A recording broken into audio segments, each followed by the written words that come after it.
Hey guys, this is Jay Calder with Jay Unboxing, going over the week's biggest fights with some of the biggest names, involving some of the biggest fighters and events, and handing out some fighter grades. And as always, I'm always curious to know what you guys think of the fighters as well, what sort of grades you'd be handing out, what you agree with, disagree with, down in the comments section below. And it was a pretty compelling weekend of fights, to say the very least. We had a couple of fights on Friday, and then on Saturday, the Friday card was headlined by Jose Ramirez versus Jose Pedraza. A pretty interesting fight there as well, and a couple of results we'll probably get into, of course. Then on Saturday, we had Chocolatito Gonzalez versus Julio Cesar Martinez in a pretty interesting, if not one-sided fight that we'll get into as well. But without giving too much away here, we're just going to get into these grades, so let's get going. Now, the first fighter I'm going to go with here is Jose Ramirez. Now, he, again, as I mentioned, defeated Jose Pedraza via 12-round unanimous decision in the junior welterweight division, and the grade that I'm going with is a B-. I think it was a decent bounce back from his first loss, which of course he suffered at the hands of Josh Taylor in his most recent fight. It wasn't something that was, I guess, just a straight out of nowhere, just looking like a dominant force type of fight. But he also was facing someone who was tricky, who had some angles for him, some boxing skills in Pedraza. So again, a decent bounce back. He still got hit a little too often and clean, and can sometimes seem to run out of ideas in there. At the same time, while it wasn't an easy fight, get through it comfortably enough, and certainly showed an ability to adjust in the fight. Again, those middle frames were probably taken over by Pedraza, but Ramirez showed some gumption and some wherewithal to know when he had to kind of step it up a little bit more, did so in those later rounds, and cruised to a pretty comfortable decision, which is why he gets the grade he gets. The next fighter we're going to go into is the aforementioned Jose Pedraza, who had the loss to Jose Ramirez via 12-round unanimous decision in the junior welterweight clash, and the grade that I'm going to go with here is a C-. Reason I'm not being too harsh on him as it pertains to the grade here is because you have to considering that this is what you have to consider. He's expected to lose. It's in the hometown of Ramirez, and he was sort of brought in as a tough but not too tough test for Ramirez in his first fight back, and that's effectively what he was. And for a small spell in those middle frames, he looked like he might even have it in him to turn this into a win. Ultimately, didn't really happen, and as a result of that, it kind of looked like he faded and showed sort of the signs of the fighter that we might expect him to be. A good one, but not necessarily really good or great. He may have to accept the sort of gatekeeper status at this point because of this loss, and just again because of the way that his career has sort of gone. That isn't necessarily the worst thing in the world. He could still make a decent bit of money, still be in some compelling fights, even pick up a title or two here and there if he plays his cards right. However, if you're basing his, sort of career trajectory on this performance, it's not going to be all ups. He's certainly going to have some downs as well, which is why I sort of give him that middling grade.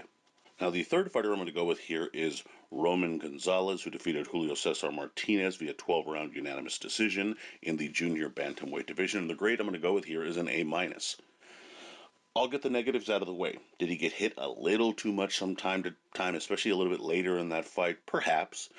Did he get the stoppage? No, he didn't, against a guy who was smaller, coming in weight, maybe struggling with weight. Okay, fine. But that being said, it was pretty much a pitch perfect performance.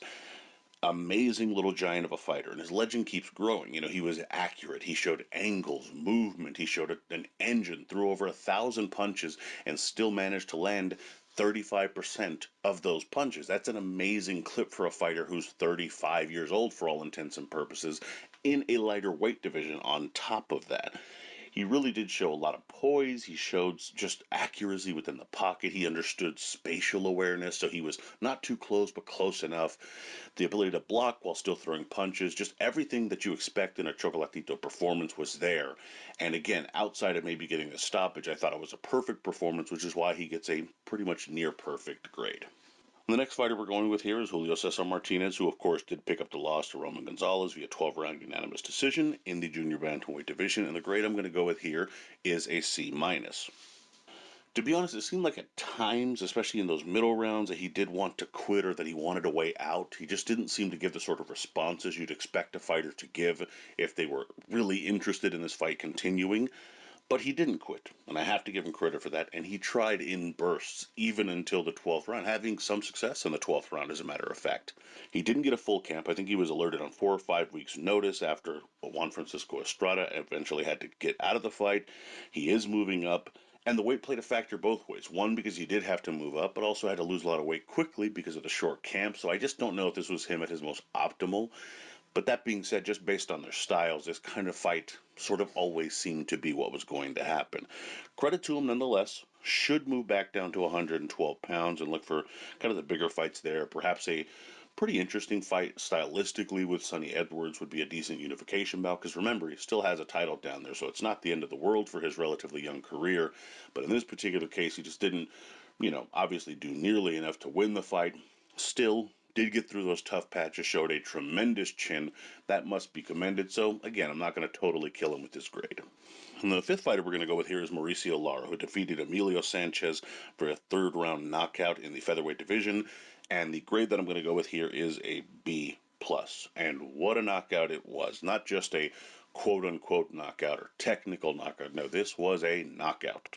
It's exactly who Mauricio Lara is. He's dangerous, but he can be vulnerable to the body and vulnerable to be hit at times. And that's what this fight exactly was. It's an embodiment of a Mauricio Lara fight if you've seen some of his fight. Too much weakness, perhaps, to run 126 pounds. That might be the case, to be ultimately true. However, can I see him giving trouble or fits to a lot of those fighters at the top, like a Josh Warrington, whom I think he probably will continue to have the number of?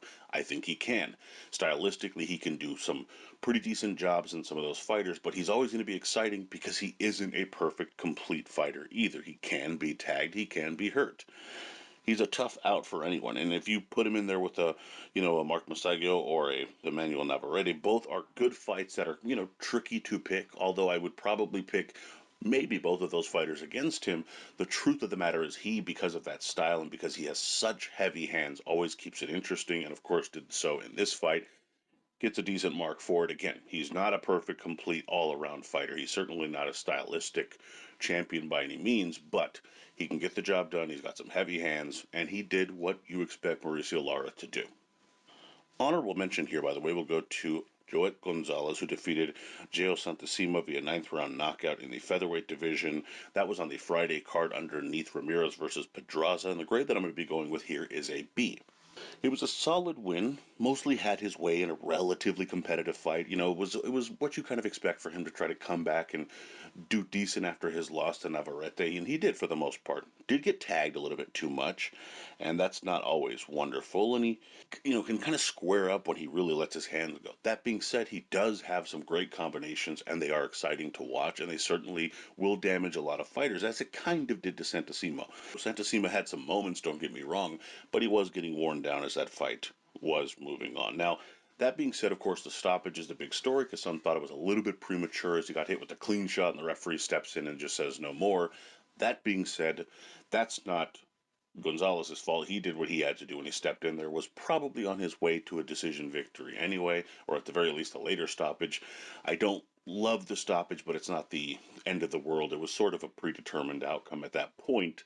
Still, decent performance from Gonzalez. Again, hard to see how he's going to navigate these kind of waters because he has tested the top and has not always passed, but he's certainly a quality operator when he really gets a shot in there, and at the very least, it's an exciting fight to watch. So I give him the B for the performance because, quite honestly, it was a decent one to say the least. Anyway, let me know what you guys think down in the comments. Love to hear your thoughts, your grades, so on and so forth, what you agree with, what you disagree with. Let me know down there. Who do you think your standout fighter of the week was? Be sure to like, comment, share, subscribe, and follow me on Twitter at jcalderon_JOB, and you can email me at jonboxing@gmail.com. Would love to hear from you there. Also, be sure to check out jonboxing.com for schedule, results, betting odds, rankings, all that good stuff. Of course, be sure to check out my upcoming predictions for this week. It'll be out later this week, of course, and as always, until next time.